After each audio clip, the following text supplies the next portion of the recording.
You assume that if you vanished tomorrow, the world would have your name sorted out by the weekend.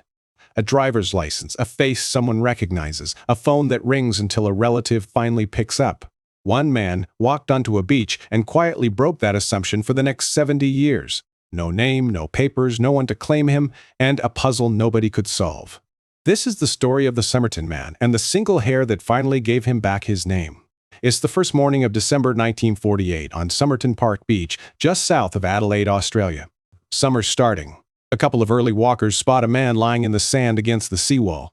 He's propped up like he's watching the water, one arm near his side, ankles crossed. People had seen him the evening before, in the same spot, and assumed he was sleeping off a warm night. He wasn't sleeping, he was dead, and he'd been dead for hours. Here's the first strange thing. It's a hot Australian summer, and he's dressed for a business meeting. Pressed suit, polished shoes, tie neatly knotted, clean-shaven, well-fed, maybe in his early 40s. He looks like a man who stepped off a train for an appointment, not someone dying on a beach. And on that carefully dressed body, police find something that stops them cold. Nothing. No wallet, no keys, no coins, no letters, no identification of any kind. Then they check the clothes themselves, seam by seam, and the case only gets stranger. Every clothing label has been deliberately cut out. Someone didn't want this man traced. A man dressed to be seen, stripped of every clue to who he was. The autopsy only deepens it. His organs are congested, his spleen swollen, but there's no clear cause. The pathologist is convinced he was poisoned, something rare that broke down and left no trace. But no poison is ever found in his body. Officially, nobody can even say how he died. A healthy man, in a good suit, dead against a wall, killed by nothing they can name. Then police catch a break. At Adelaide railway station, a suitcase sits unclaimed in the cloakroom. It was checked in the morning before he died, and inside are his things. Clothes, a stencil kit, scissors, a knife, thread, the kit of a careful, practical man. But the labels here are cut out too. Same hands, same effort to erase him. A few items carry the name Keane, but police decide it's probably not really his. Months pass with no answer. Then a second look sends someone back to the body's clothes. In a tiny fob pocket, sewn deeper than a normal one, they find a tightly rolled scrap of paper. On it, printed in a small, elegant typeface, just two words, Tamam Shud. It's Persian. It means it's ended or finished, the last words of a famous book of poems. The words come from the Rubaiyat of Omar Khayyam, poems about living fully because death comes for everyone. Someone tore the final page from a copy of that book and hid it on him. Now police need the book those two words were ripped from, and, impossibly, it turns up. A man comes forward. He'd found a rare copy of the Rubaiyat tossed in the back of his car. His car had been parked near Somerton Beach, unlocked, around the time the man died. The last page is torn out, and the ragged edge matches the hidden scrap exactly. It's the book, but the book is hiding more than a missing page. Held to the light, the back cover shows faint impressions, pressed in by a pen. Someone had written on this book, and the writing beneath is still there, ghosted into the cover. There's a local phone number, and below it, 5 lines of jumbled capital letters. No spaces where you'd expect them, no words anyone recognizes, just a block of code. Here's the line most people never forget. To this day, that code has never been cracked. Code breakers, the Navy, amateurs, supercomputers, everyone's tried. Nobody agrees on what it says or if it says anything. But the phone number, at least, they can trace, and it leads somewhere very close. The number belongs to a young nurse living just a few hundred meters from where he died. In the records, she's called Justin, a nickname the case would never quite let go of. When police show her a plaster cast of the dead man's face, she reacts. Witnesses said she looked like she might faint, like she recognized him. Then she says nothing. She swears she doesn't know him, and she takes whatever she knew to her grave.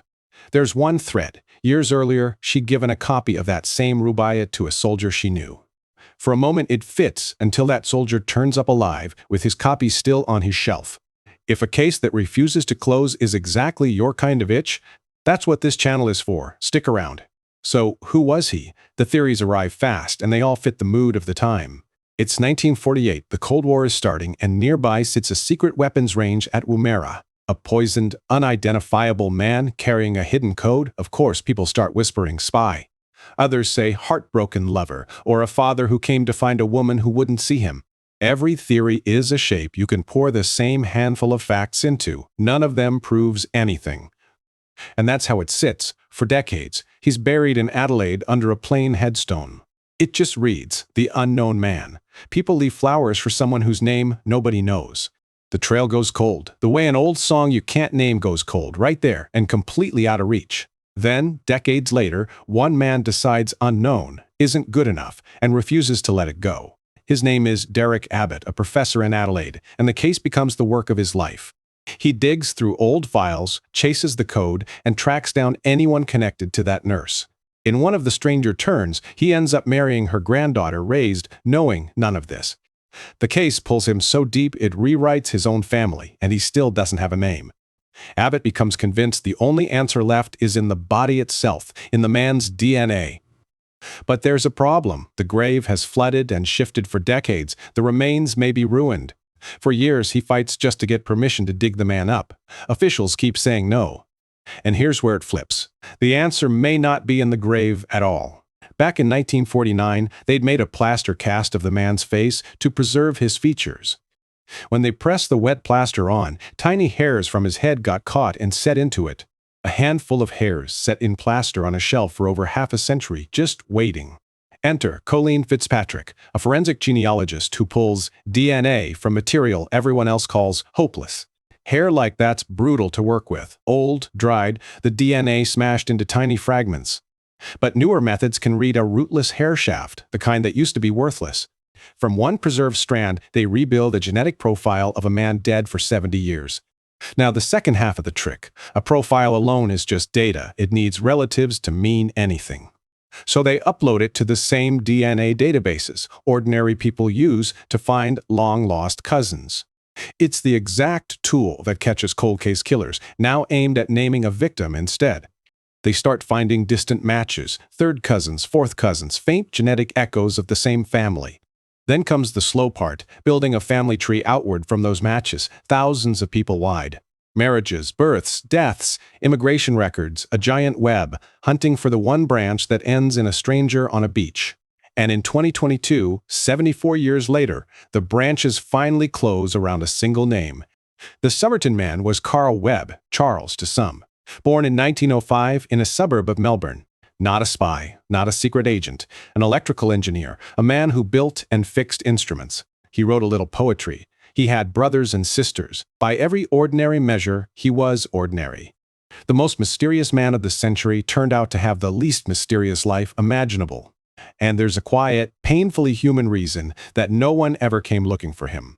He was separated from his wife. She'd moved interstate, and the marriage had quietly fallen apart. He had drifted from his family. By 1948, there may have been no one expecting him anywhere. A man can slip out of every life that once knew him and simply not be missed in time. It doesn't crack the code or prove the poison or explain the nurse's frozen face.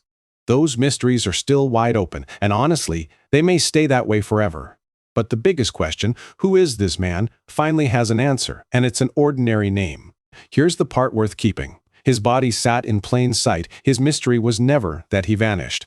It's that a whole person, a job, a family, a favorite book, can go unclaimed while the world watches. Carl Webb was findable the entire time. It just took 70 years and one stubborn strand of hair. The code is still unbroken, and that's the next story, 5 lines of letters nobody can read. Cases like this deserve to be remembered. Subscribe so the next forgotten name doesn't wait 70 years.